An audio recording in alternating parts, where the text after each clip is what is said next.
Now, without any further delay, I'd like to briefly introduce Ginny and hand over to Ginny for her presentation. So Ginny Rowlands has over 30 years experience in ELT as a teacher, teacher educator and project manager. She's worked in South America, Europe, South and Southeast Asia, the Middle East and North Africa, so a wide range of geographies. Her expertise encompasses implementing and evaluating pre-service and in-service teacher professional development programs, curriculum design and materials development, introducing change and managing transitional strategy. Ginny has a strong track record in leading and embedding equality, diversity and inclusion policy for the British Council, as well as 10 years experience of developing and managing safeguarding practices around discrimination, violence and harmful practices against girls and boys. So her presentation, of course, is on that topic area, and I won't speak any longer. Ginny, I'll stop sharing now and hand over to you for your presentation. A warm welcome to you.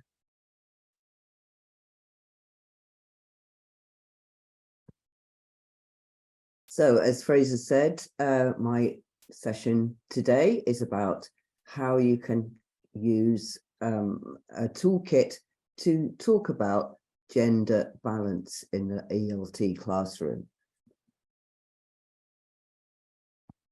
My session today responds to some research that was done in Japan around ELT textbooks, and it also connects to a toolkit that I'll be showing you and how it works later on.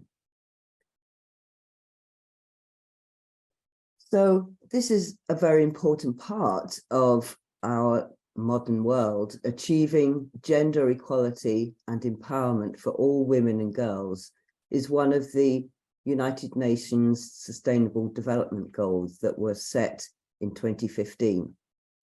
Unfortunately, there have been many challenges in this area of development, and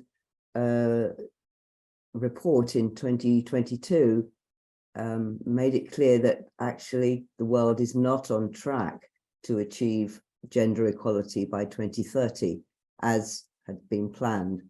So this is why I think it's an important area for teachers to think about, reflect on, and talk about with their students. There was a report made in 2019 which showed that if education is also about social justice and citizenship, then classroom practices that promote gender equality and challenge unfair gender norms are crucial. This is something that we'll be looking at today and thinking about how you as teachers can bring discussion of gender norms and gender equality into your classrooms. So today we'll explore the issues around gender representation that you can look out for. These come directly from the research that I was involved in. Examples of gender bias in English language learning materials. So I'll be showing you how these might appear in the materials that we often use. And then I'll be showing you how the toolkit that I designed can help you achieve an improved and better gender balance in the materials that you choose for the classroom. And we'll look at some ways for using the toolkit, which is a questioning framework, to investigate and then hopefully adapt the learning materials that you use. So before we start, I thought it would be good for you to reflect on how much you know about the importance of textbooks and the importance of their content in terms of gender representation. So here are some questions for you to think about. Could you go through them, the 6 questions, and decide if you think they are true, if you think the statement is false, or if you don't know at this stage. Hopefully, by the end, you'll be able to answer or respond to all these statements, but possibly there'll be some that you don't know. So I'll give you a few seconds now, half a minute, to read and decide and note on a notebook your responses: true, false, or actually, I don't know. So over to you.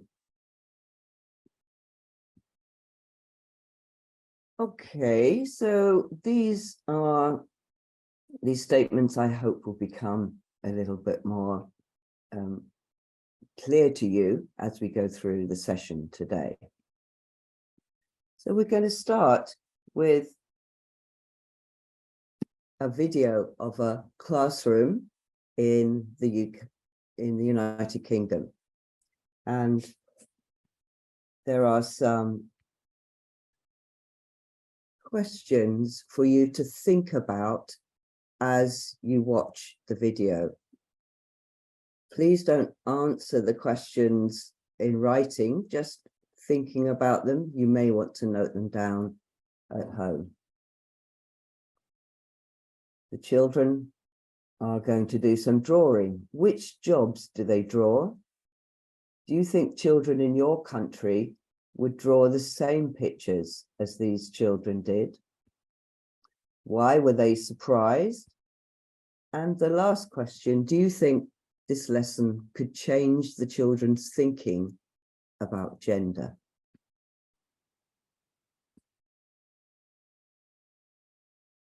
We're going to go on now. So if you want to take a photo or a screenshot of the questions so that you've got them at hand.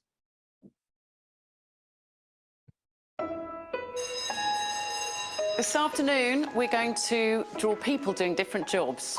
And the first job we're going to draw is a firefighter. Have a think in your head what a firefighter looks like. We're doing the same. What's your firefighter called? Mine's called Firefighter Gary. Firefighter Stan. Firefighter Simon. He's big and strong. He's got a big helmet on. That's brilliant, isn't it? Next, we're going to draw a surgeon. Have you thought of a name for your surgeon? Jim Bob. Jim Bob. He's a brain surgeon. I think he would wear a stethoscope. He gives you medicine. That's his ambulance. OK, next, we're going to draw a fighter pilot. This is his jet plane. He rescues people. He likes to do stunts in the air and stuff. OK, now, who would like to meet these people for real? Yeah!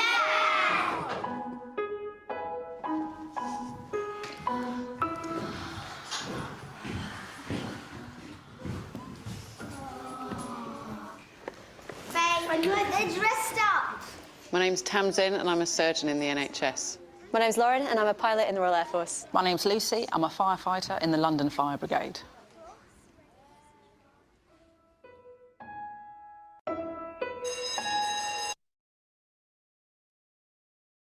So, some interesting responses from those children.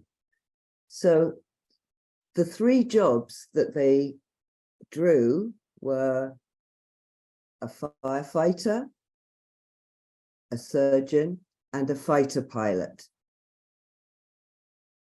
And interestingly, all of them chose males for their drawings, and they called them Gary and Simon and Jim. So do you think children in your school or your country would draw the same pictures?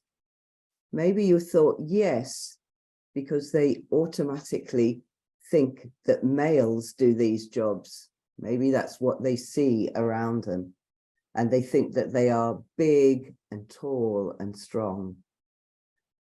But maybe you said no, you thought no, because children know that who does a job doesn't really matter if you're a male or a female, and women can be strong and able to do those sorts of jobs as well, as we saw in the video. So why were they surprised? You saw that they were not expecting those three women who had been in the classroom to be a firefighter, a surgeon, and a fighter pilot. So this shows that even though those children of around 6 or 7 years old already have stereotypical ideas about occupations. Maybe if one of the jobs had been a nurse, they would have drawn in the opposite way and drawn a woman, although there are a lot of men who can be nurses as well. So can you just share in the chat now the answer to the last question? Do you think that a lesson like this in the classroom might change the children's thinking about gender? If you think yes, write yes. If you think no, write no. I'm just going to see what you're writing. So I think it would as well. And that's what we're going to be thinking about today. So thanks for your responses. And we're going to go on to thinking about what are the ways that children might have some preconceived ideas about the world, and also how some learning materials might represent some preconceived and not really representative ideas about the world. So one of the key concepts is gender bias, where one, either female or male, are overrepresented in materials. So maybe the pictures or the stories center on only boys or only girls. So it's not an equal or representative of the world view. Gender representation, of course, connects to that. So what we would ideally like is a fair gender representation showing males and females as equal. And that is what we are looking at. That's what we would aim for, which a gender balance, where not one of the genders is favored. Ideally, what we would like is gender equality, so that the representation is reflects our world, which is more or less 50-50. So these are the definitions of those key concepts. Give you a little bit of thinking time. Can you think in your heads which definition goes with which key concept? Here they are. So gender bias, one gender appears to be stronger, more successful than the other, for example. Gender equality is what we're aiming for, where males and females have the same opportunities without discrimination. Gender representation is the way that males and females are shown in our textbooks. So that might be in images, but it's also in texts and dialogues. And finally, gender balance is what we're aiming for, where they are seen and heard equally. So in the textbooks that we use, we all use textbooks. Apparently, teachers use textbooks for about 75% of their lessons. And I'm sure that rings a bell with you. So what are we looking for in terms of visibility? Ideally, we would like equal visibility, but a study by Bloomberg in 2015 found that actually there's a concept of female invisibility in language learning textbooks, which may contribute to female learners' low self-esteem and their lack of confidence, because they don't see themselves as much as they should, or in pictures or dialogues being empowered and equal to men. So these are some of the questions that may come into your mind when you're deciding, are these materials that I'm using gender balanced in terms of visibility? Are there more girls in the images? Do the males have more central roles than the boys? Do boys say more than the girls? And actually, are girls not even included in the images and text? Another important area to think about is stereotyping, which is what we saw in that short video, where those children had a stereotypical idea of certain occupations.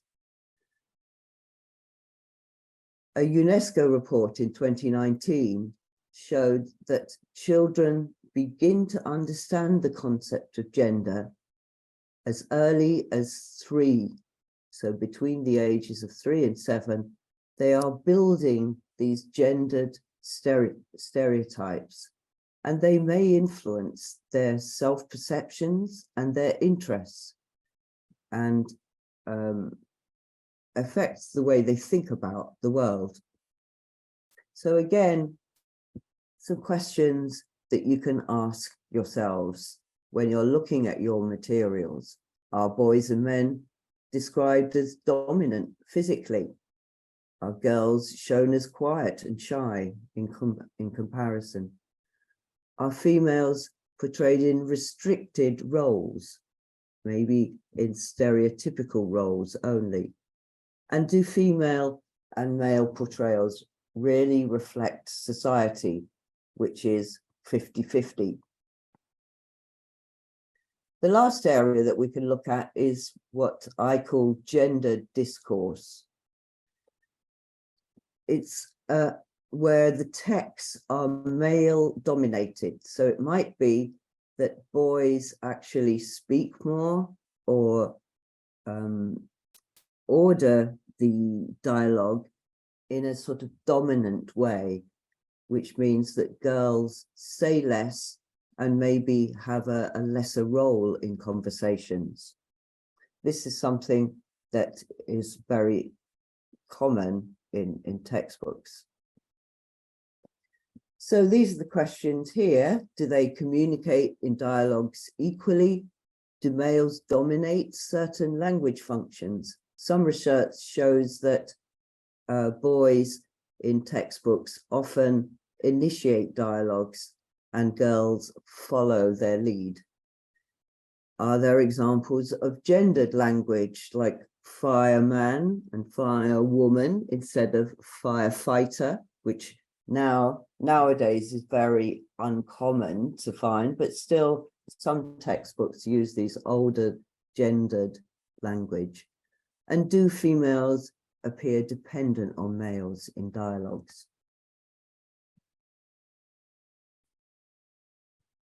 So when I was tasked with making a toolkit, I thought about the ways that we as teachers can look at the language and the texts and the images in our books to assess whether we need to make any changes.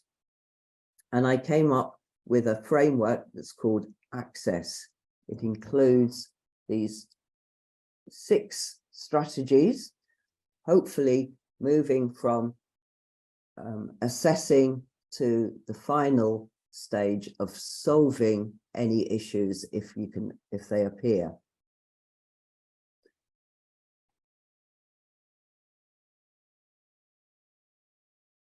So you might want to challenge something in your textbook, because the text uses expressions that suggest superiority of one gender over another.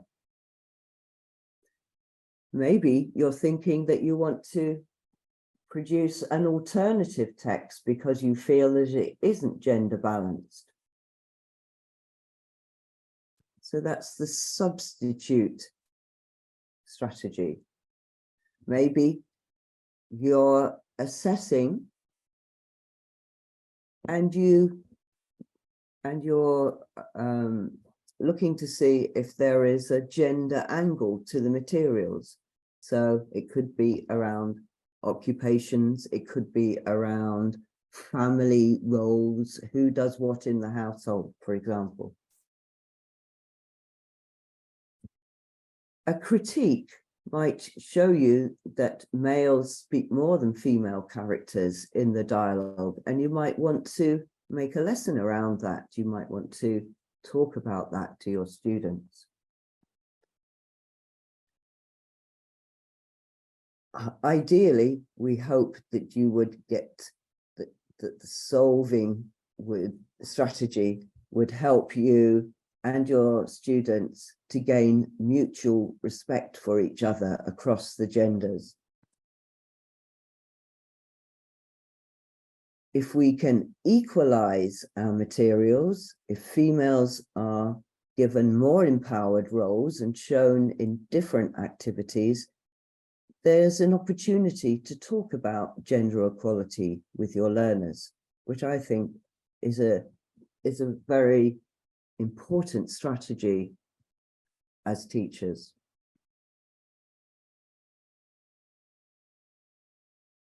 This framework is available in a toolkit, and I'm going to share the QR code so that you can find it in the Teaching English website.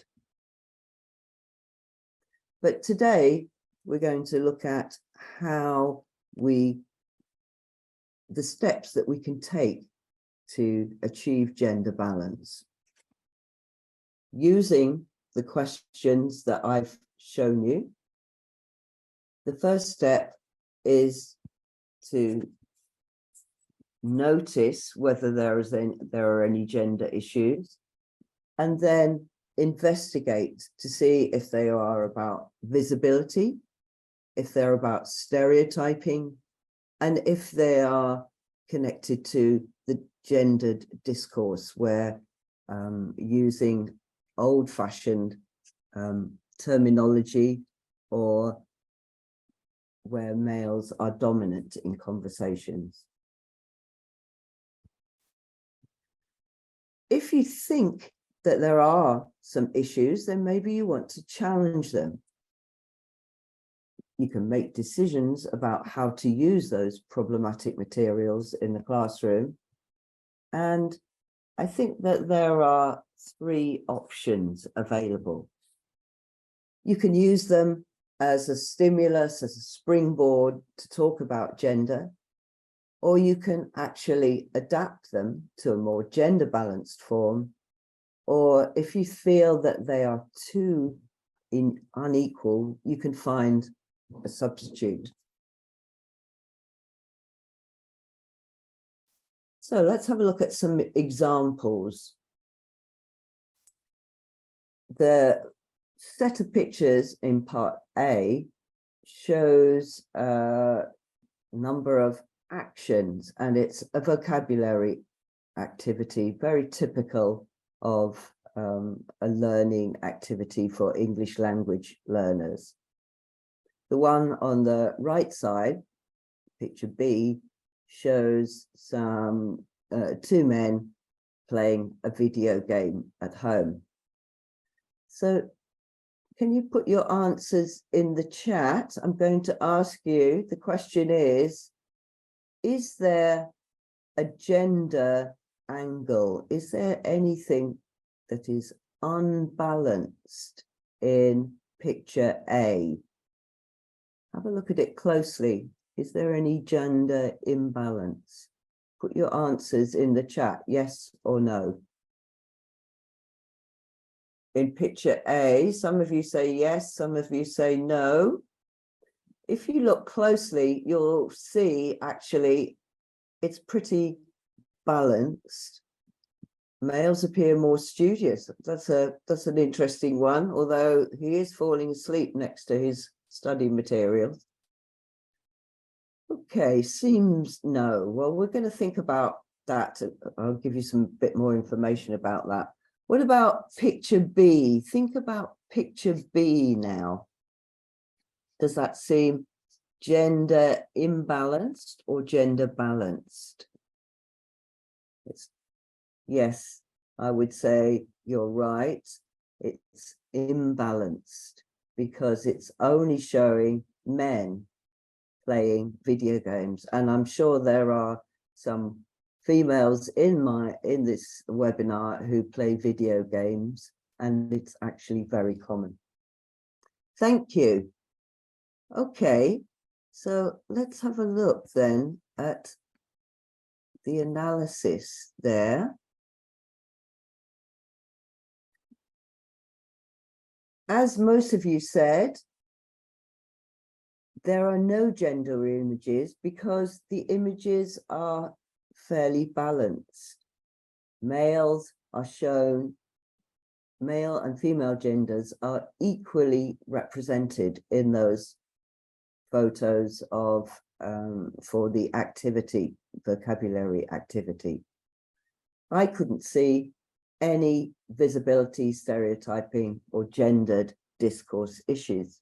So I'd be happy to use them in my classroom.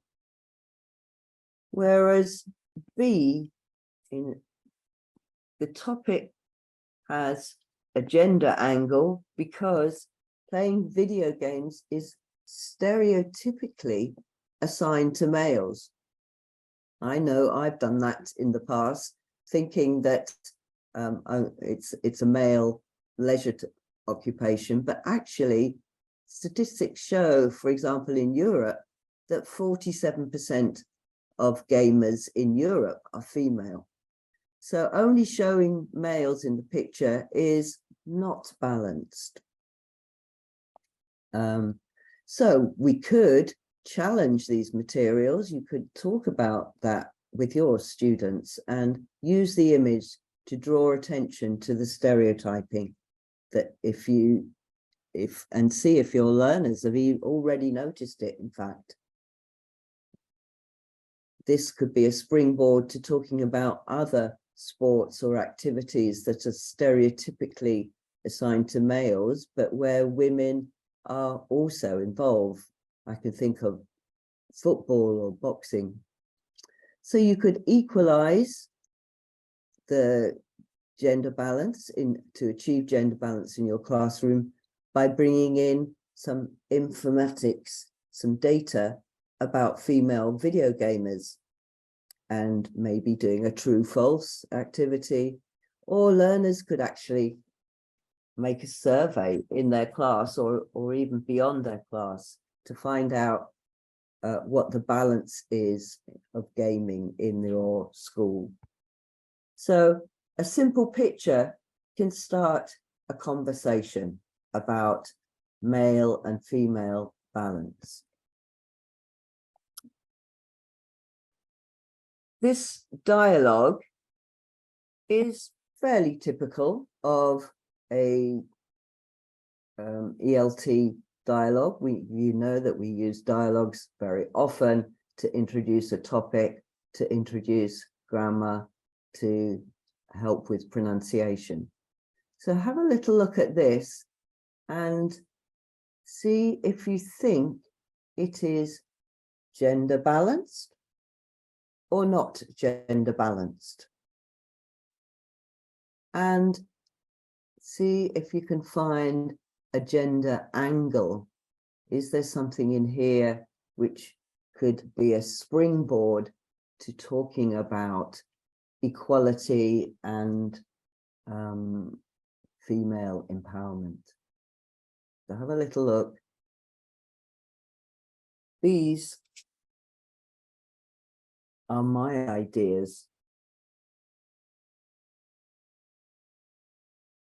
I've highlighted a whole range of occupations, and you'll notice that the female and male characters are equally involved in occupations or in professions. A regional manager, a lecturer in history, and 2 scientists.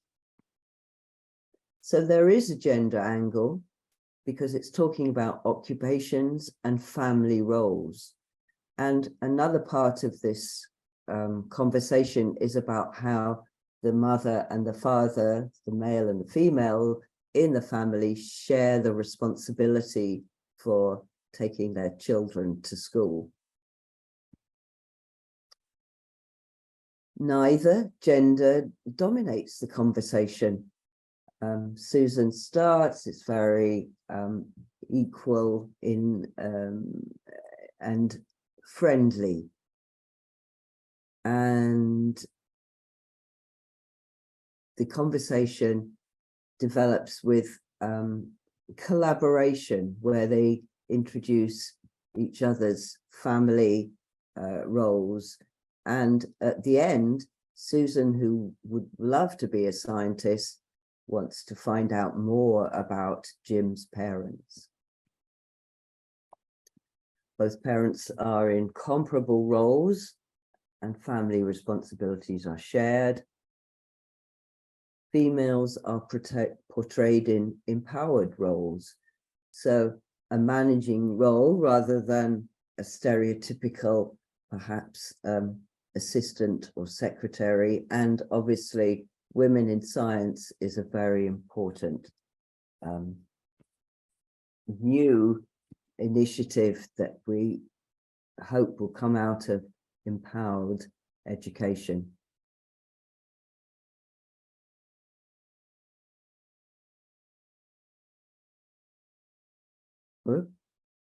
So I hope you have been able to see today some questioning and critiquing and challenging strategies that you can use when you look at your course books and look at the learning materials that you're going to take into the classroom, to give you an idea on how you might use them as a springboard to challenging gender representation, or you might actually write your own substitute materials because you think they would give a better representation.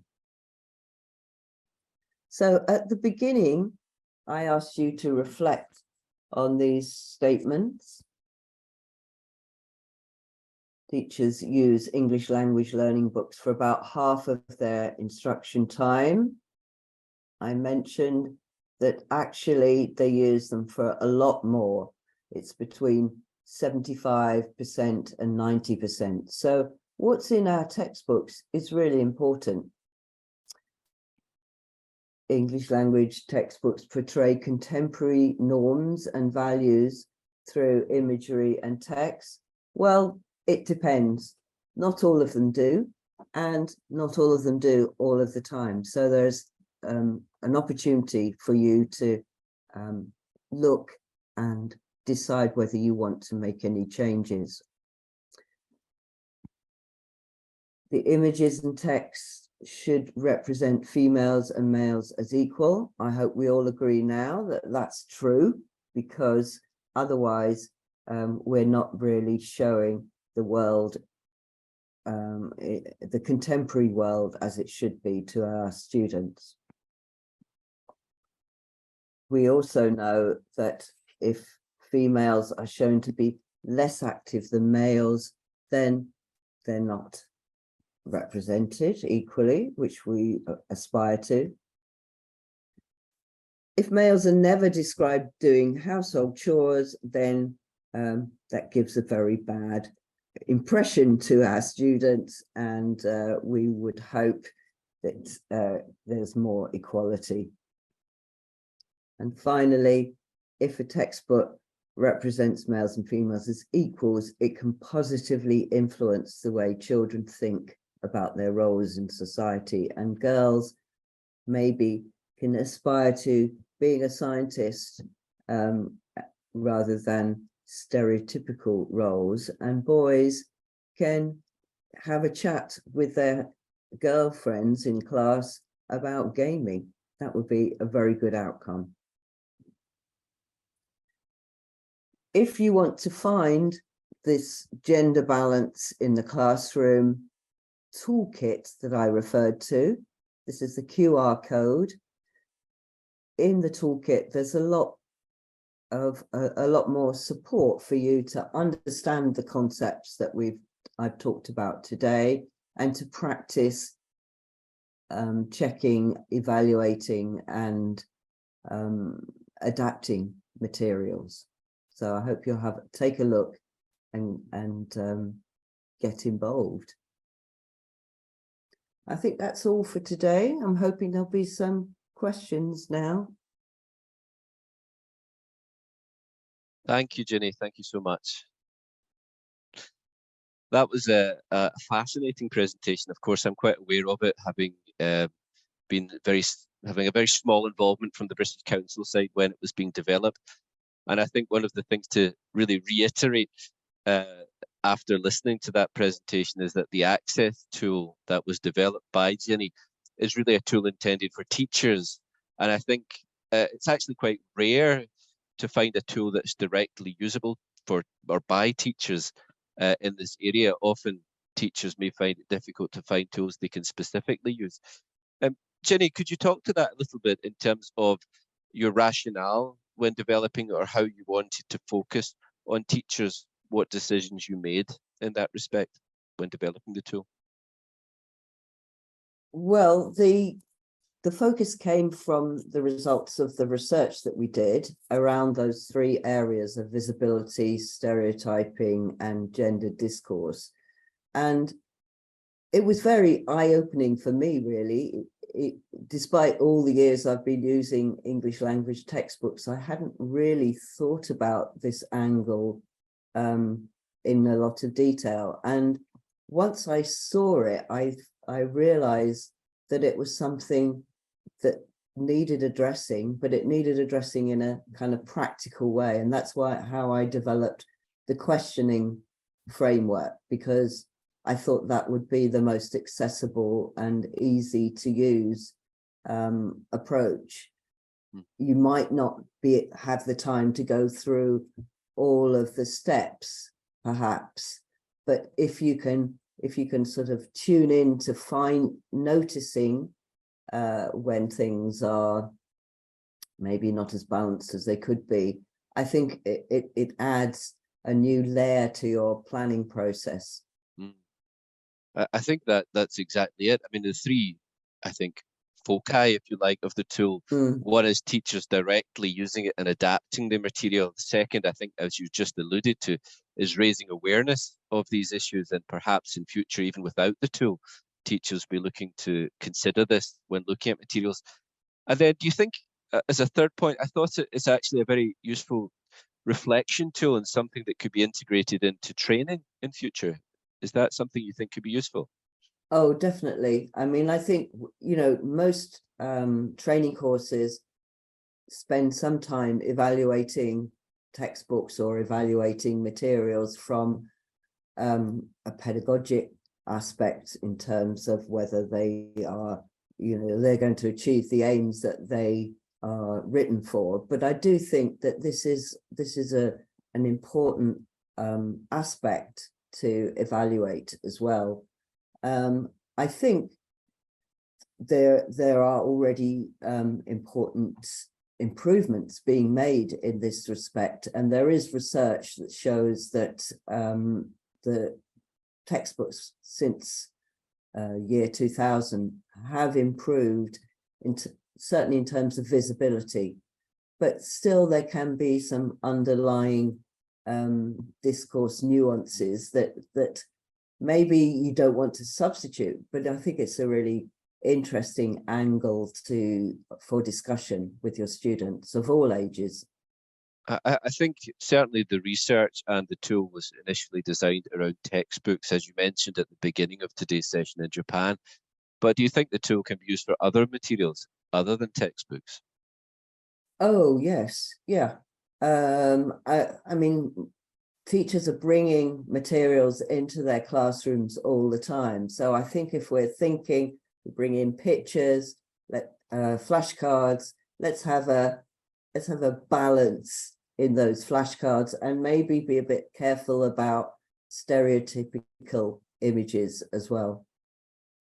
Just to round up on the teacher aspect before we move into some of the questions that have come in, I think some teachers, certainly from my experience, and I'm sure you have met the same issue, teachers will say, we don't have a lot of time when it comes to planning, designing our lessons. How can we use this tool in an efficient way that helps us to plan our lessons rather than making it a burden, for example? What would you say to that? What I would say is that when I know from personal experience, when I'm looking at a textbook, I don't ever intend to include everything, and not necessarily in the same order either. So I think using this framework, you can think about perhaps what to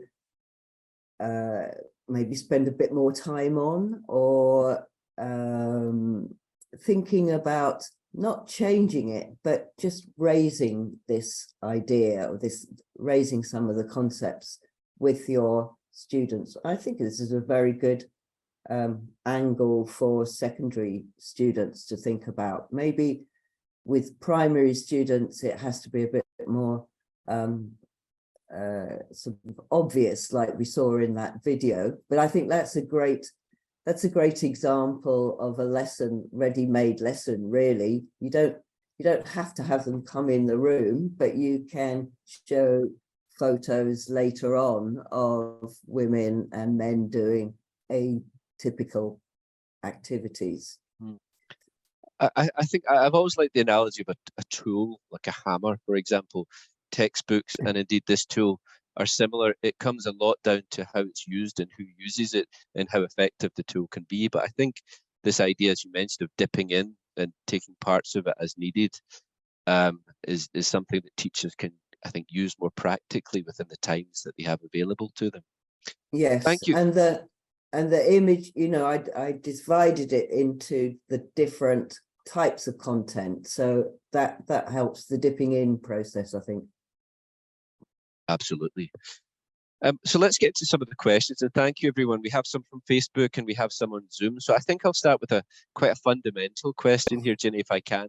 And this is from Boren, and I apologize if I've made a mistake here. Why is gender equality important in a language learning context? I'll finish that question. Okay, well, how much time have we got? I think it goes back to my first slide, which was around the Sustainable Development Goal, to work that we are working towards around the world to attain gender balance and gender equality in our society. And education is such an amazing route to getting there, if you like, because as we can see, as we saw from that video, children's perceptions of the world are formed very early in their life based on what they see around them, how they are, how their families operate, even the toys that they are given. So it is an area where we can change attitudes and we can open up perspectives. And I think for me, one of the important things is that we know that women, girls and women may not continue school as long as they could do. And if girls have a very strong sense of aspiration for their future and their careers, and they think that they can do the same jobs as the men in their society, I think that's a great change maker for the future. So for me, I'm very inspired by girls' education and empowering girls in education. I think in a wider sense, we can see English language teaching certainly over the last 10 years has become more holistic in its approach. And, you know, if you compare it to something like 21st century skills, which can similarly be integrated into lessons, I think it's clear that we're not talking about creating a full lesson on gender equality, for example, Right. but this is something that we can use the tool for to integrate into parts of our lesson and consider.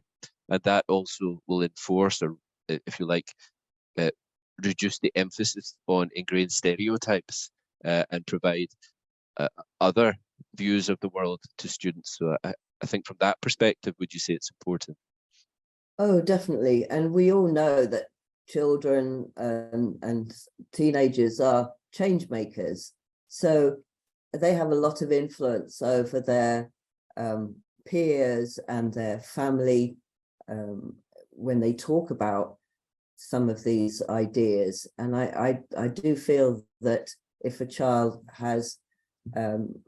is exposed to an interesting lesson that made them think, that they then go and talk about it to others. So it's a sort of self-perpetuating circle, really, of information sharing. That's another issue, another benefit. Yeah. Yes, I think this question's come up from Nelly as well, a similar question.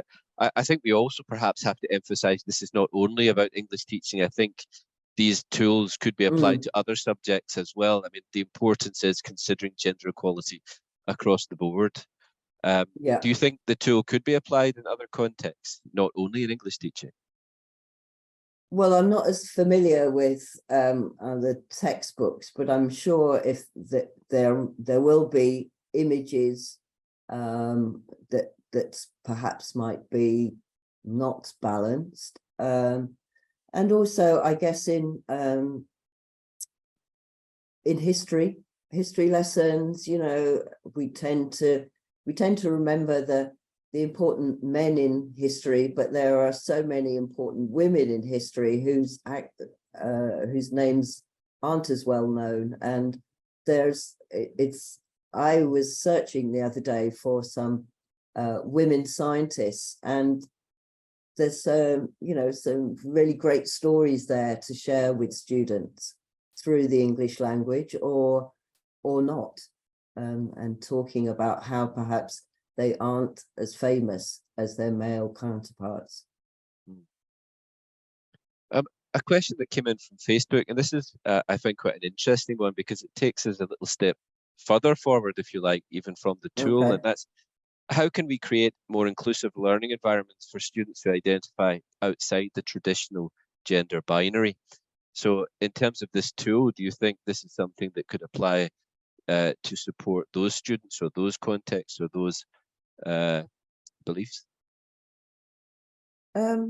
Maybe. I mean, I do think it's a useful reflective tool as well as a practical tool. So I think if teachers become aware of some kind of bias or omission, then in the invisibility perhaps of other genders might be something that you want to focus on, or even introduce perhaps as sensitively as you feel is necessary in your environment. But I think just focusing on, you know, how the extent of visibility or the extent of invisibility is a starting point for a conversation, perhaps. I was going to say, probably, you know, you'd want to talk to others in your school about how appropriate that was to do that.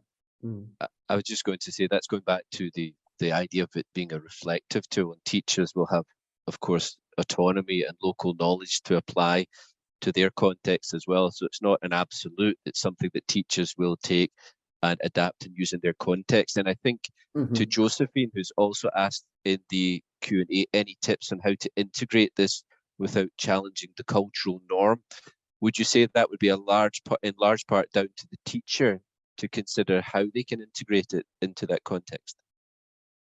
Yes, I mean, I do think you can take a softly approach. And if you're a little bit unsure, always talk about it with your peers, and maybe just try a very sort of easy approach or sort of light touch approach to start with, and see how it goes, and then talk to your peers about what happened, what were the students' reactions, and maybe then adapt a little bit or think about taking it further. I do think it needs to be, you know, you need to respond to your gut feelings as well around some of the issues. I think it's important to re-emphasize that the tool is largely about adapting materials that teachers have and considering and reflecting upon those.